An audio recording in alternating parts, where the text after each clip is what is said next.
Okay, another day, work on the car. What we got is a CVT transmission fluid change today. This is something I wanted to do for a while. There's a shudder that occurs when you come off of stop, especially if you're going uphill. You press the gas and the transmission just sounds like it's a shudder. It's like we first thought it was the engine mounts. You know how the engine wobbles when you give it gas? That eliminated a little bit of that noise, but it's definitely coming from the transmission. You press the gas and the CVT, like, it stalls. And initial readings led me to change the fluid. We'll change the fluid first. That's likely the cause of some of it. Old fluid, dirty fluid.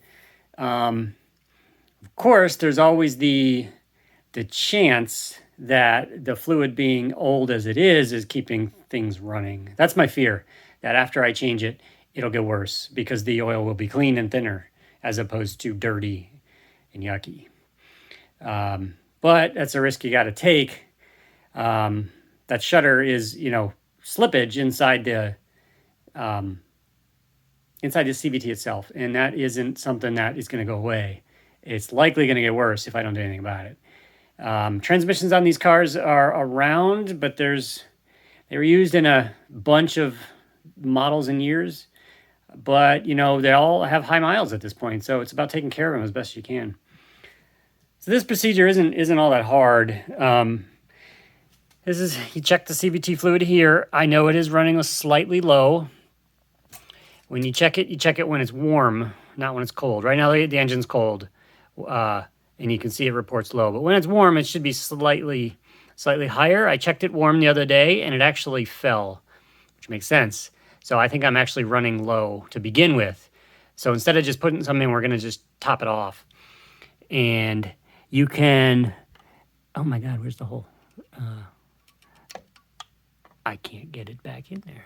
I can't see a thing. There we go. So the fill hole is actually underneath the air filter. And there's been other people trying to get the fill plug out, and it sticks. 20 years, 22 years.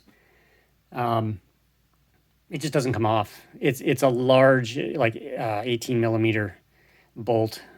Makes it easy. You can fill it through the dipstick, which is fine. It's just much slower. If you can do it the other way, do it the real way. Under the drain plug sits under here. And if I can get the fill plug, if I can get the air filter off easily, which is just a bunch of 10 millimeter bolts. There's one down there. There's one in the back. Sometimes the hoses, the bottom half is the hardest part. There's 3 other bolts in there. You got to take the hoses off and stuff. But that'll give me a chance to check the air filter as well. I haven't looked at it in a while. And then the drain for the CVT is directly beneath it. It's on this side of the car. On the driver's side, I'm not going to be able to get under there. But that is I think 3/8 ratchet end. So you just got to get a long torque wrench, breaker bar, something to pop it open. There's a crush washer as well. And if you're lucky, it'll come out easily.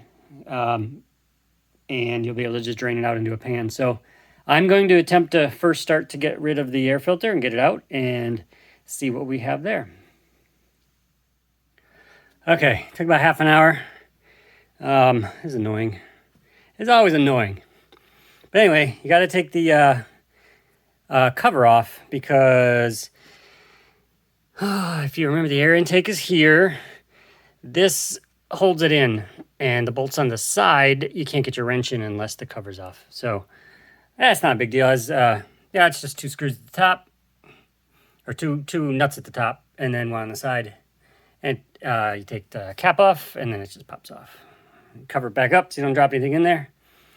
But we got the intake off, and there's the fill hole right there.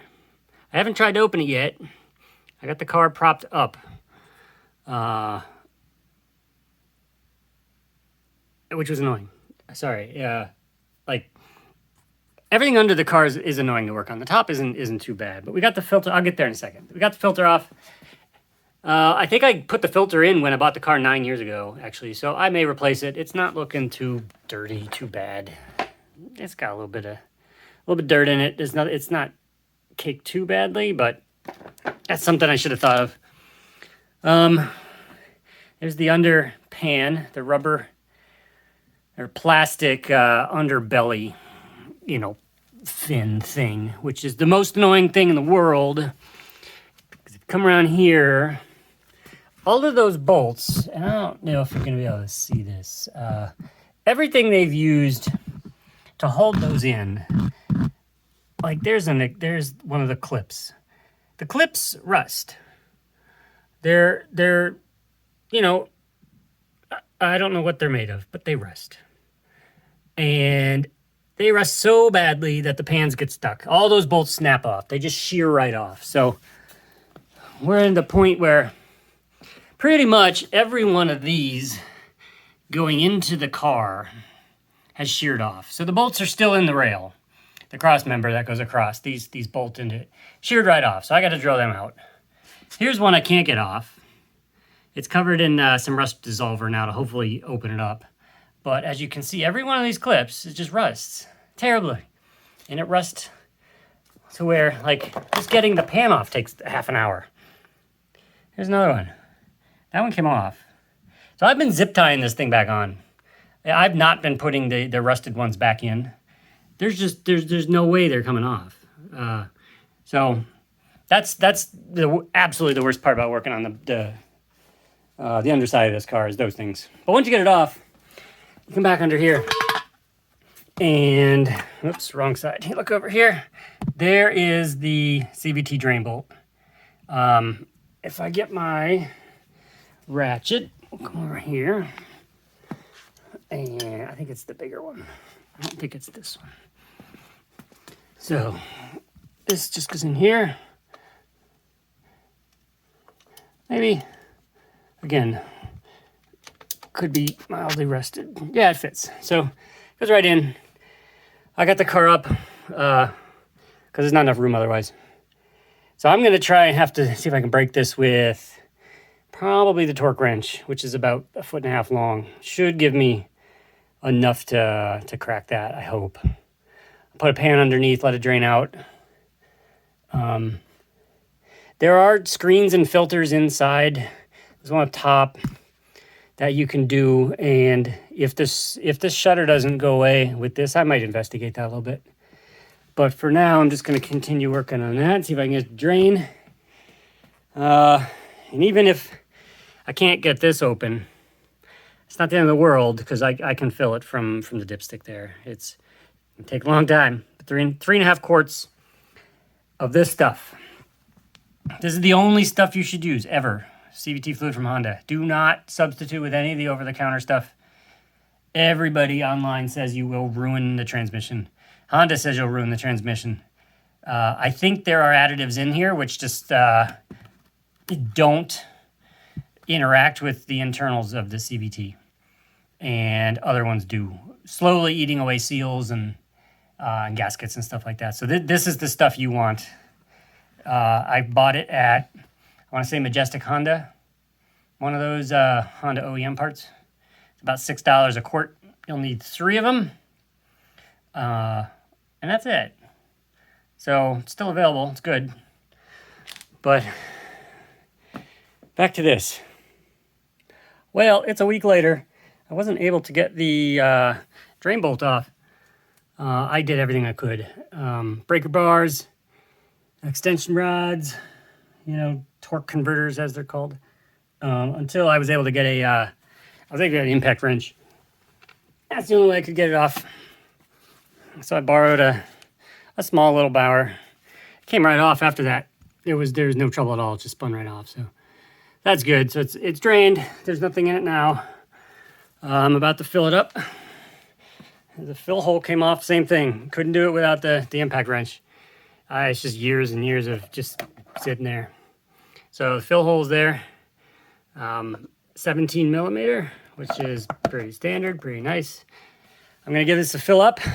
I topped it off over the week, and I did notice that some of the growl from stop coming, when you're starting up from a stop is gone. So I'm hoping new fluid, as well as topping it off, will take most of that away. So I put in 1/2 quart. It was still reading a little low.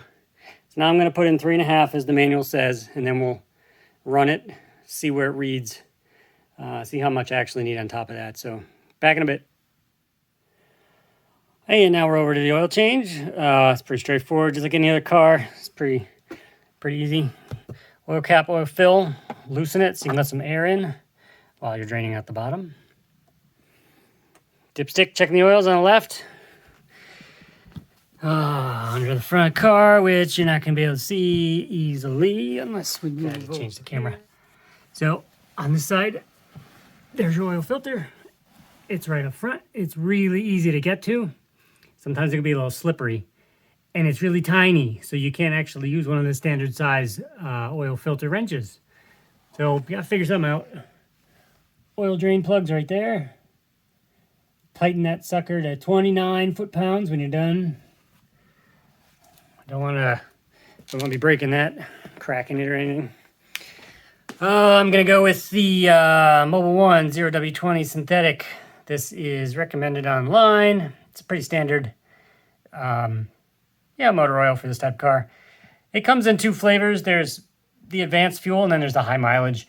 I don't know the difference. I couldn't find any real difference. It may just be marketing. May not be. But this is what I had in it. It's been working great, so this is what I'm going to put back in it. I'm going to go to standard Fram FD6607. These things are tiny. Look at this thing. Look how small this is. It's tiny. Like, it's small. Comparison to, to a wrench. It's tiny. It's like $6.